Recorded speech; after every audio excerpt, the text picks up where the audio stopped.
We've just moved out of the requirement portion of our lesson, and now we're going to transition into the Expo demo portion of your lesson. There's all sorts of transitions, once again, that we could use to transition into our next main point here. You could say things like, next we're going to talk about how to break this drill movement down. That's a simple transition. That's almost as simple as they get. Me personally, when I'm transitioning, because I have to ask questions during my lesson, I usually throw out a direct question here or an overhead question and use that questioning technique to transition into my Expo demo portion of my lesson. Now, the Expo demo portion of the lesson, before we get into this transition and before we get into how to actually perform an Expo demo, understand this. In our whole impression, it said that the first view for our whole impression was a frontal view. In every single class, every single lesson that you teach, for that first view that you give, that is always going to be your teaching view.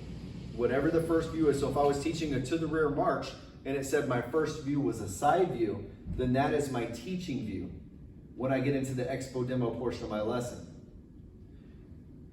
Whatever that first view is, that's what we're going to use when we actually break down the drill movement in the Expo demo portion of our lesson.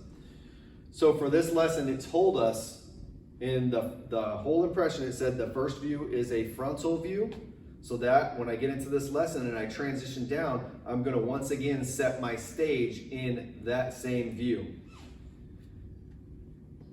As I transition, what I personally do for my transition for these classes is I use that questioning technique. I'll say, someone raise your hand and tell me, I'm asking an overhead question, someone raise your hand and tell me what the very first requirements that I talked about was.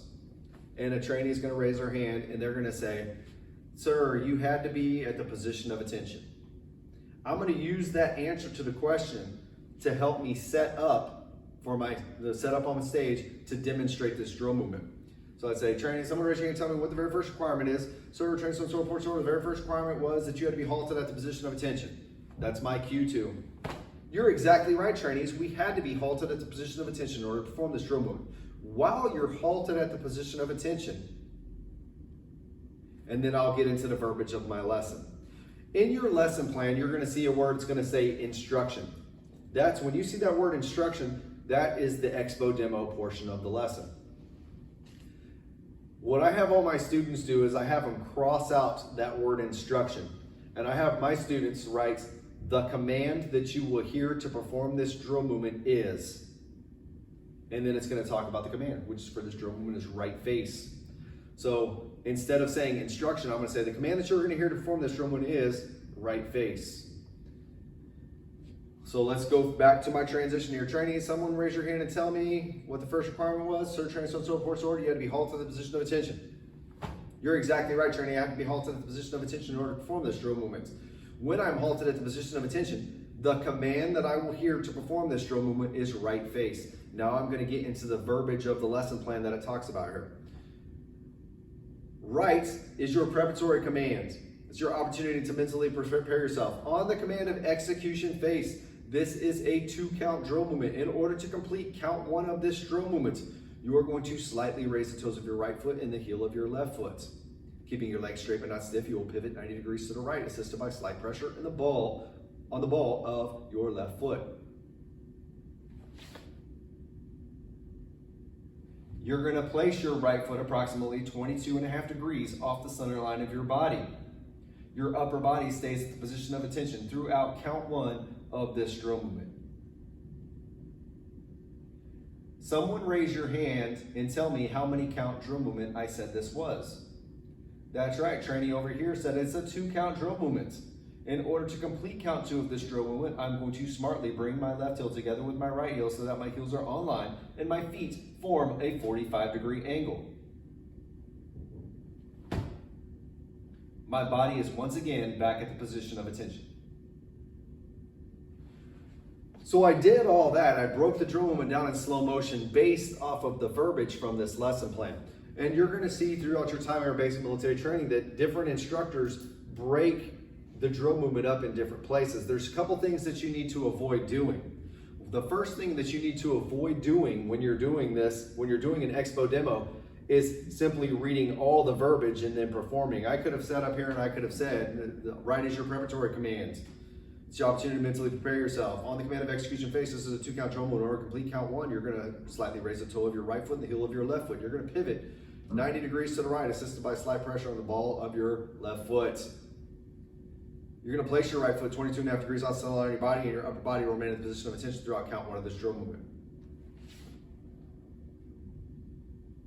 So understand that I broke the verbiage up when I was teaching. Why am I breaking it up? Because it's expo or explain, demonstrate. So I need to read a little and then demonstrate a little. Read a little, demonstrate a little. Great questions to ask your instructors at MTIS. Great questions to ask are, how much should I read before I start demonstrating? Where are the good spots to break this drill movement up at? Because I can tell you, if I read all that verbiage and then demonstrate what I just read, I'm not allowing the trainees to grasp the information that they could be grasping. Versus, I read a little bit and then I demonstrated, and then I explained why I placed my foot here. It's got to be placed 22.5 degrees off the center line of my body. And then I explained my upper body has to be in the position of attention. I've also seen instructors, when they teach this class, they'll say, on the command of execution phase, this is a 2-count drill movement. So in order to complete count 1 of this drill movement, you're going to slightly raise the toes of your right foot and the heel of your left foot. And then they teach from this position right here, which it works, it's not wrong. But me personally, I have a hard time teaching while I'm trying to keep my balance like this right here. Not to mention, I feel like it looks funny because when I tell my trainees right face, you don't see them say right and then do that. They just perform it all together. They say right face, and then the raising of the toe and the heel happens in conjunction with them turning their body. So I feel like it's a bad look. It's not necessarily an NI or a needs improvement area on a class, but for me personally, it doesn't work. Once again, great questions to ask your instructor are, where should I break these drill movements up? Keep that in mind as you go into MTIS, as you start getting drill lessons, and they give you a class and you're trying to figure out the Expo demo portion of the lesson. Ask those questions and that'll help you out tremendously in MTIS.